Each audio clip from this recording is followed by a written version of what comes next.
I am not going to be able to hide this from my family, was the first thing I thought when I came in the front door of my house at 11 p.m.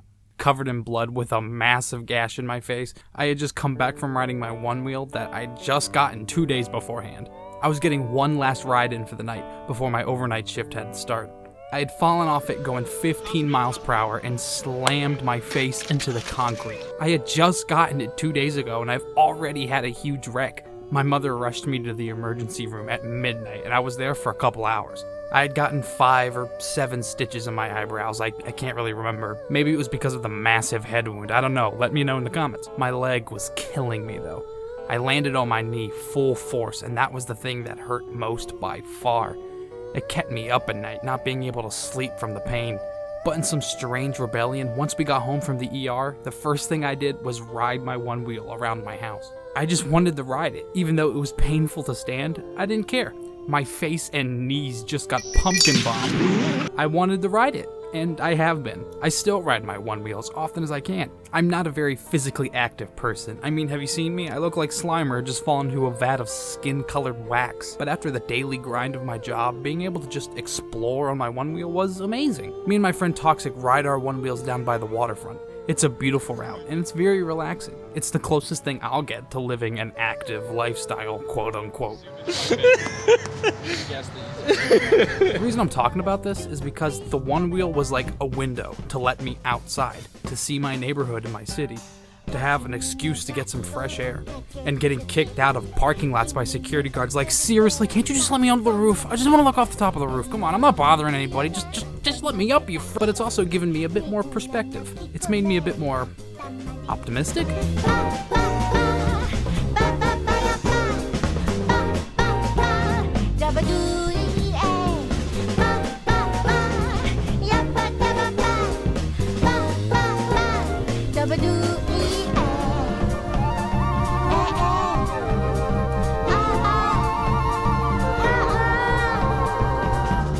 In modern society, it's not very hard to find reasons to be depressed. It's actually way harder to find a reason to be happy. Every show, every book, movie, or game, it's just filled with angry, dark, cynical worlds. It's a topic many people find interesting nowadays because it's an outlet for many people. Many people are feeling repressed and angry, and for good reasons. There's a lot of reasons to be angry in the world now.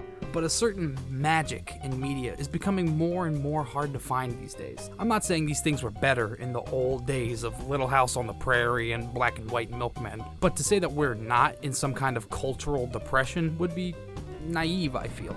We are aware of the things in life that is making it difficult, and while we are trying to change our ways, it's hard to look at things in the grand scheme and say, I'm fine.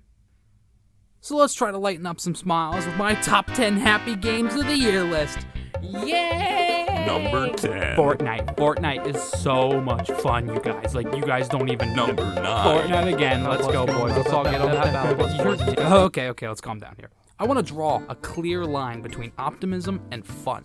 While fun games are good and can be a great way to relieve stress, fun and optimism are not always synonymous with each other.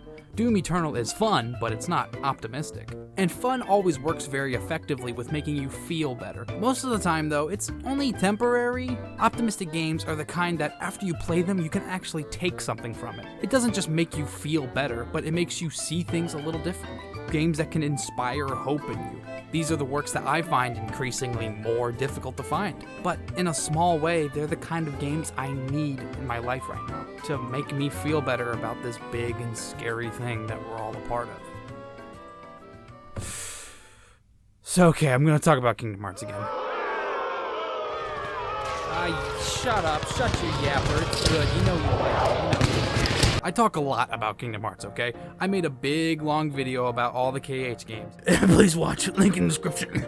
It took me a month and a half to make. Please watch. Kingdom Hearts is the definitive franchise for feeling good. It's a positivity parade all the way through. The dialogue turns off many people, but for the people who do like it, it's incredibly heartwarming. It's honest and emotive. All the characters wear their hearts on their sleeves. The speeches about light, friendship, and the power of love is so standoffish compared to most games nowadays, and it's weird that that is off-putting to people. I've become part of their heart just as they've become a part of mine. And if they think of me now and then, if they don't forget me, then our hearts will be one. I don't need a weapon. My friends are my power. You're simply the best. Kingdom Hearts is not afraid to let itself be open, to be honest to the point where it can kind of be sickening at times.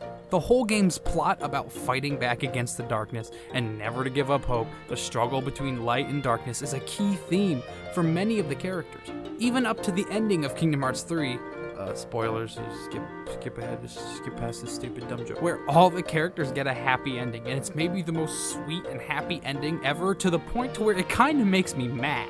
And there's like this whole other part where there's like freaking just people on the beaches, say they're literally frolicking in the beaches, like the ending of one of those terrible animes. Like, I don't even like, why is Syax here? The game's forgot that he's like a psychopath. And also the games forget that Zaldin's like a vindictive a-hole. Like, he kidnapped Belle from Beauty and the Beast and was like, oh, look at me, that motherfucker's evil, and everyone just forgets that happens. Like, why? Like, the DLC said, like, Tetsuya Nomura was like, the DLC will explain why Xi'an's here. Like, everyone's confused in the base game why Xi'an's here. And this one's gonna explain why Xi'an's here. And guess what? The game doesn't explain jack crap about Xi'an being here. It's just like, oh, it's wibbly wobbly, timey-wimey bull crap. Like, it doesn't make any freaking sense. Like, I don't know how to understand how Hey, guy, yeah. What? Yeah, no, all this is getting cut. We're cutting this. No, you can't cut this. I like this Sorry, part. it's getting cut. I came out here in the middle of the freaking woods to do it. No. But I need people to know about my opinions on Kingdom Hearts 3's ending, because if they don't, then I won't be satisfied. Look, man, no one gives two craps. No, No, you're not skipping this part. I liked it. Hey, no, don't you dare skip.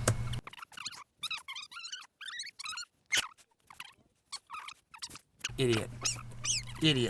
A couple weeks ago, on a whim, I just decided to buy Celeste for my Switch without even thinking about it. I was playing it just so I could have something to do while I was waiting at my job. But what I got instead was, well...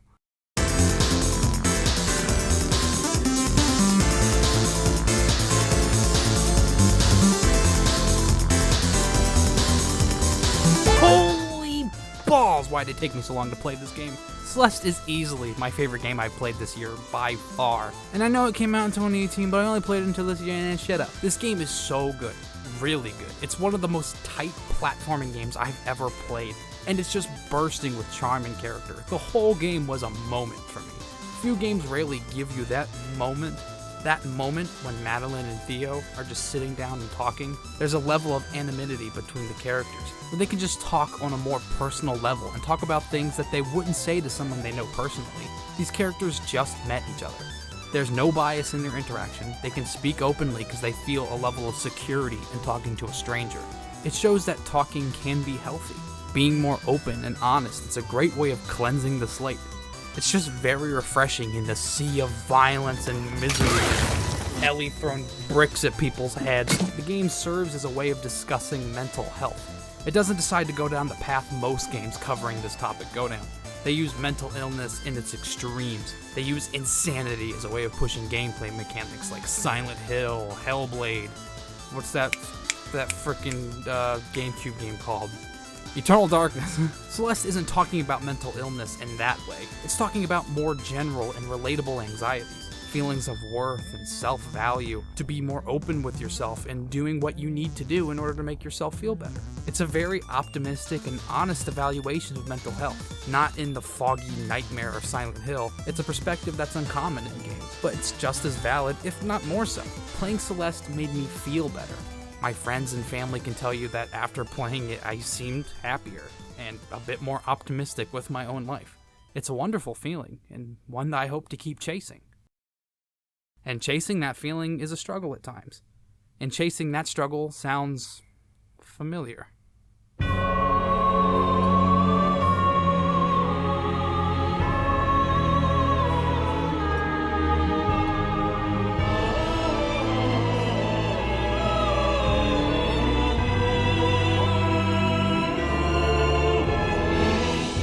Now, Dark Souls is not an optimistic game. It's brutally punishing and absurdly nihilistic. The world of Dark Souls is just a meat grinder that is endured and rarely conquered.